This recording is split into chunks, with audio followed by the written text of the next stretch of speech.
नमस्कार, मैं doctor Dinesh Pandey, cardiologist. जैसा कि आपको मालूम हो, जब भी दिल की धड़कन रुकती है तो शुरुआत के कुछ मिनट्स आपके लिए गोल्डन टाइम होती है, जो कि आप मरीज़ को बचा सकते हो, उसको जान दे सकते हो। शुरुआत के 10 मिनट तक हार्ट को आप चला सकते हो। अगर 10 मिनट तक आपने एक्ट नहीं किया तो फिर इरिवर्सिबल डैमेज हो जाता है, फिर चलाने का कोई फ़ायदा नहीं। उसमें भी शुरुआत के 3 मिनट जो है बहुत ज़्यादा ज़रूरी होते हैं। अगर आपने 3 मिनट के अंदर एक्शन ले लिया तो आप किसी की भी जान बचा सकते हो, चाहे वो सड़क पे चलते हुए हो, स्टेशन पे हो, आपके घर में हो या अस्पताल में हो। तो आपको 3 मिनट के अंदर सीपीआर शुरू करना है और अच्छी तरीके से, ढंग से, जैसा कि गाइडलाइंस में कहा गया है, आपको जो है 1 मिनट में 100 से 120 बार कंप्रेशन करना है। 5 से 6 सेंटीमीटर का दबाव होना चाहिए, जिससे कि आम पब्लिक तो नहीं जान पाएगी, लेकिन हम लोग जानते हैं कि पल्स जो है फील होनी चाहिए। ये आपने अगर शुरुआत के 3 मिनट में शुरू कर दिया तो मरीज़ की जान बच जाएगी और उसकी ज़िंदगी जो है बचाने की खुशी आपको मिलेगी। ये चीज़ें सीखना आपके लिए बहुत ज़रूरी है, अपने रिश्तेदारों, पड़ोसी और किसी भी आम नागरिक की जान बचाने के लिए। Thank you sir. नमस्कार, I am a master trainer from Vistas Media. जैसा कि आप सभी जानते हैं कि आज का जो ये अवेयरनेस प्रोग्राम है, ये सीपीआर के बारे में है। तो सीपीआर की विडंबना ये है कि बहुत कम लोगों को मिल पाता है, बहुत कम ज़रूरतमंद ऐसे हैं जिन्हें सीपीआर मिल पाता है। अगर मिल पाए और सही मिल पाए, इसमें भी फ़र्क है, क्योंकि जानकारी नहीं है आम लोगों को। सिर्फ 2% ऐसे लोग हैं जिन्हें ज़रूरत पड़ने पर सीपीआर मिल पाता है। कारण यही कि आम जन को सीपीआर की जानकारी नहीं है। तो आज जो हम ज़्यादा समय न लेते हुए, मैं पहले सर का थैंक यू करूंगी कि प्लीज़ इन्होंने ये आज हमें समय दिया कि आज हम सभी को ये जानकारी दे पाने में काबिल हुए। Thank you sir. तो हमें जिन बेसिक स्टेप्स की जानकारी चाहिए वो ये है कि सबसे पहले हमें ये जानना होगा कि किसे ज़रूरत है। अगर कोई कैजुअल्टी हमारे सामने बेहोश होती है, यानी कि कोई अचानक गिर जाता है, हो सकता है कोई बाहर रोड पे गिरे, हो सकता है कोई हमारा फैमिली मेंबर हो, कोई हमारा दोस्त हो, कोई हमारा पड़ोसी हो, कोई भी, तो हमें कैसे जानकारी मिले कि उसे सीपीआर की ज़रूरत है या नहीं।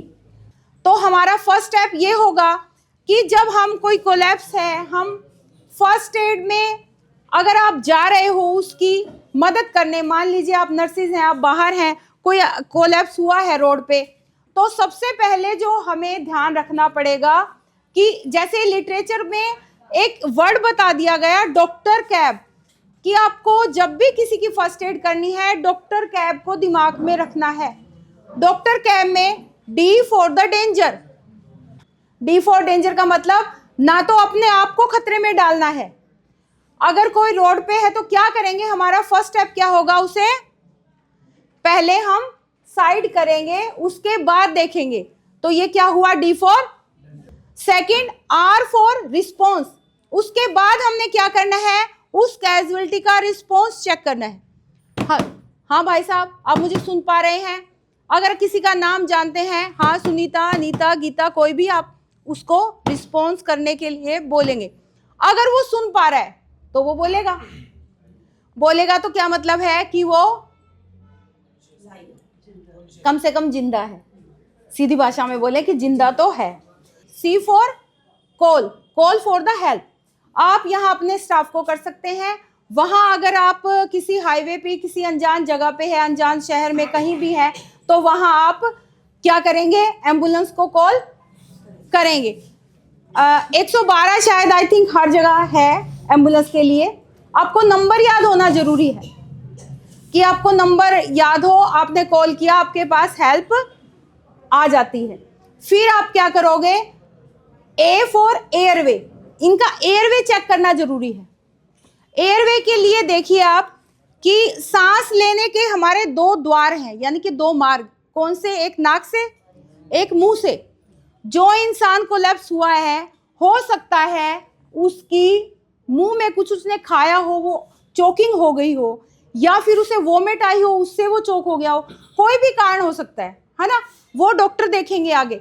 आपने फिर क्या स्टेप करना है कि आप इनका एयरवे क्लियर करेंगे। अगर जैसे हॉस्पिटल स्टाफ है उनके पास ग्लव्स होंगे, लेकिन अगर ग्लव्स नहीं है, कोई भी साफ कपड़ा लेंगे, अपनी इंडेक्स फिंगर को उससे कवर करेंगे, उसके मुंह से इस तरह से, जैसे बच्चे के मुंह से हम कोई भी फंसी हुई चीज निकालते हैं ना, अंदर उंगली करके उंगली को टेढ़ा कर देंगे, तो उनका एयरवे क्लियर किया हमने। उसके बाद जो लास्ट स्टेप आता है वो हमारे सामने ये है कि ये इंसान रिस्पॉन्स नहीं किया, बोला नहीं, क्या इसे सांस आ रही है, या यही रहता ना दिमाग में। उसके लिए फर्स्ट एड लिटरेचर में सिखाया जाता है कि look, listen and feel. Look यानी देख के, कई बार क्या है, अगर इसको कैजुअलिटी को सांस आ रही है, स्टमक अप एंड डाउन होगी, तो हम श्योर हैं कि इनको सांस आ रही है। लिसन, अपने कान को रोगी के नाक के पास लेके जाएं 9 सेकंड के लिए। 9 सेकंड में आपको फील हो जाएगा कि उसको सांस आ रही है। फिर थर्ड, फील करके, ये जो हमारे इंडेक्स फिंगर है, इसका अपोजिट पार्ट जो है वो हम, आप देखिए सभी अपने नाक के आगे लगा के देखिए, फील हो रहा है, उसी तरह उसका भी फील होगा। हमने सांस कैसे चेक की? Look, listen and feel. अब जब हमने देख लिया कि इस कैजुअलिटी को सांस नहीं आ रही, हमें तुरंत बिना देरी किए हमें सीपीआर स्टार्ट करना पड़ेगा। सीपीआर माने कार्डियो पल्मोनरी रिससिनेशन। साधारण भाषा में बोलूं, दिल और फेफड़ों को पुनः पंपिंग करेंगे, पुनः जीवित हो जाएंगे वो, ठीक है। तो उसके लिए जो जानकारी है वो क्या है? कई बार लोग, ये मिथ है कि हार्ट लेफ्ट में होता है, लोगों को देखा है मैंने लेफ्ट में कंप्रेशन देते हुए, या कई बार राइट में, या गलत नहीं। हमें सबसे पहले रोगी की स्टर्नम बोन को देखना होगा। ये जो चेस्ट के बीच की हड्डी होती है ना, इसको स्टर्नम बोन बोलते हैं, जो यहां से शुरू होती है, यहां आके जिसका एंड होता है, चेस्ट की बीच की हड्डी, स्टर्नम बोन, ये हमने देखी। फिर हम क्या देखेंगे? इसका सेंटर पॉइंट। ये स्टर्नम बोन है, ये इसका सेंटर पॉइंट है। सेंटर पॉइंट के बिल्कुल नीचे अपने हथेली का ये हिस्सा बिल्कुल यहां प्लेस कर देंगे, और अपने दोनों हाथ इस पोजीशन में करेंगे। करके देखें प्लीज। ये जो हमारी एल्बो है, ये बैंड ना हो, ये ऐसे नहीं करना हमें, ऐसे बिल्कुल, ठीक है। और आप अपने घुटनों के बल बैठ के कंप्रेशन देना शुरू करेंगे। कैसे? 1 2 3 4 5 6 7 8 9 10। समझ आया? ये कंप्रेशन आप कैसे दोगे? 30 टाइम आप कंप्रेशन दोगे, 2 बार आप रेस्क्यू ब्रीथ दोगे, लेकिन आप रेस्क्यू ब्रीथ किसी अनजान इंसान को नहीं देंगे। WHO ने जब से कोविड आया है, ब्रीथिंग पार्ट को स्किप कर दिया। फिर क्या करोगे आप? फिर आप 100 से 120 बार, कितनी बार? 100 से 120 बार कंप्रेशन देते रहेंगे, ठीक है। 1 2 3 4। अच्छा, जो ये हमारी स्पीड है, ये कितनी हो? 1 सेकंड में 2 बार, 1 सेकंड में 2 बार कंप्रेशन। और कब तक देते रहेंगे? जब तक एम्बुलेंस आपके पास नहीं आ जाती, या 120 करने के बाद आप दोबारा से रोगी की सांस चेक करेंगे। जब उनको सांस आ जाती है, तब आप क्या करोगे? कंप्रेशन जो दे रहे हो वो आप बंद कर दोगे।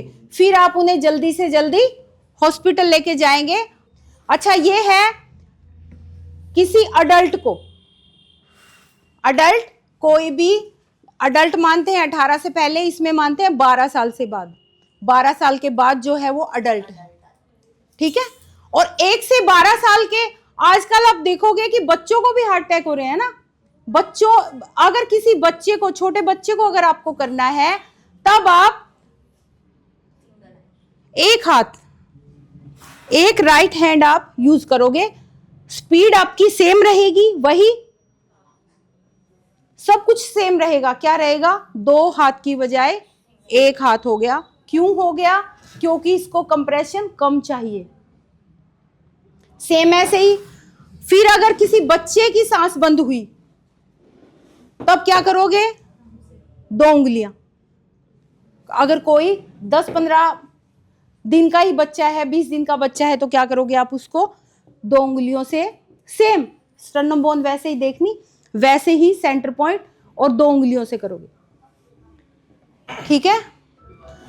अब अगर आप उनको कंप्रेशन दे रहे हो और कहीं आसपास ये मशीन आपको मिल जाती है,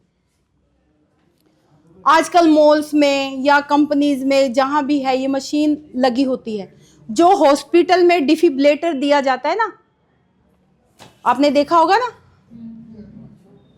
मेडिकल स्टाफ तो जानते ही है। जैसे आमजन, हम लोगों ने ज्यादातर क्या है, पिक्चर्स में देखा है कि लास्ट मोमेंट पे क्या करते हैं, ये ट्राई करते हैं। वही ट्राई करने की ये मशीन है, जिसे एडी बोलते हैं। क्या बोलते हैं? AED, automated external defibrillator. अगर ये मशीन कहीं है तो इसका यूज कैसे करेंगे? Do not touch the patient. आपको देखना क्या है, ये देखिए, आपको दिख रहा है ये पैड कहाँ लगा है? दिख रहा है? राइट में, और सेम ये लेफ्ट में। ठीक है। अब आप इसको फॉलो करेंगे जो ये बोलेगी। Analyzing heart rhythm. Analysing heart rhythm. Do not touch the patient. Do not touch the patient. Shock advised. Charging. Stay clear of patient. Deliver shock now. Press shock delivered. Begin CPR. इसने क्या बोला कि heart rhythm analyse कर रही है। फिर उसने analyse करके ये बताया कि मैं एडवाइज कर रही हूं कि इसको शॉक दिया जाए। फिर ये खुद को तैयार कर रही है। फिर ये बोल रही है कि आप इससे दूर रहें। दूर क्यों रहें? क्योंकि शॉक दिया जाएगा। फिर उसने बताया कि ये प्रेस, ये बटन होगा उसके पास, कि ये बटन दबाओ, अब शॉक दिया जाएगा। शॉक देते ही उसने फिर क्या कहा कि शॉक डिलीवर्ड। जब इसने बोल दिया शॉक डिलीवर्ड, और उसने कहा कि दोबारा से क्या करो, सीपीआर स्टार्ट कर दो, तब आप क्या करोगे? ये पैड लगे लगे ही आप दोबारा से क्या करो, कंप्रेशन देना शुरू कर दो। जैसे जैसे बोले आपको उसे बस फॉलो करना है।